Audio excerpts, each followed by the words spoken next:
One of the most common questions we get with geosocial data is, how do I choose which variables are important to the brand that I'm analyzing? And one of the best ways to do this is through a portfolio analysis. At a high level, what this is taking a subset of stores and seeing which geosocial segments pop. So let's jump in. We're going to be doing an analysis for Shinola, a fast-growing high-end leather and watch store based out of Detroit. And we're going to find which variables are related to successful Shinola stores. Shinola has 32 locations, but we want to know which locations are likely to be doing the best. We don't have revenues in this case, so what we're looking at is Google reviews and Yelp as proxies for performance. Using the Google reviews and Yelp method, we found the top 4 stores are in Ann Arbor, Detroit, Chicago, and Plano, Texas. And you can see these locations pulled up here on the map. Now, we want to run a report to see which geosocial variables occur consistently across their top stores. So I'll run a comparison report at a half-mile radius and export it into Excel.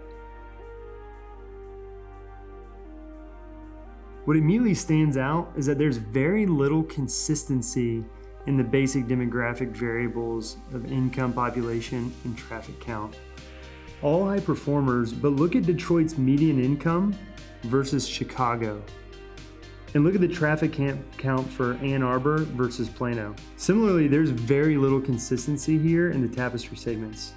What we do, however, find are some very clear patterns in the geosocial activity in the neighborhoods, with LGBTQ culture, Girl Squad, Bookish, and Coffee all averaging out at over the 80th percentile for these segments in these areas.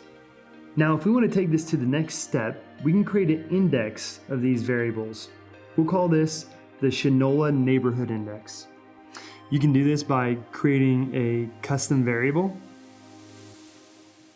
and then looking for geosocial data and then adding these here to the bottom. And what we'll do is we'll add these and average them out, which I've actually already created this index so we can view it on a map.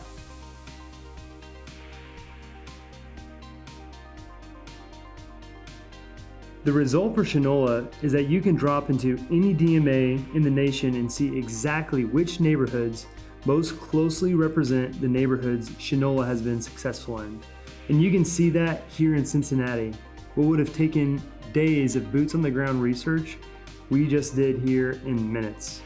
So these are the neighborhoods that most closely match the neighborhoods that are already performing well for Shinola stores. So you can see here the Shinola index is 89, 91, 94. And remember, this is averaging the top 4 geosocial categories of LGBTQ culture, Bookish, Coffee lovers, and Girls Night Out.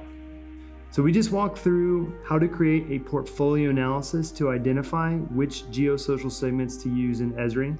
Next time, we're going to walk through how to use these variables in a suitability analysis when selecting a new location.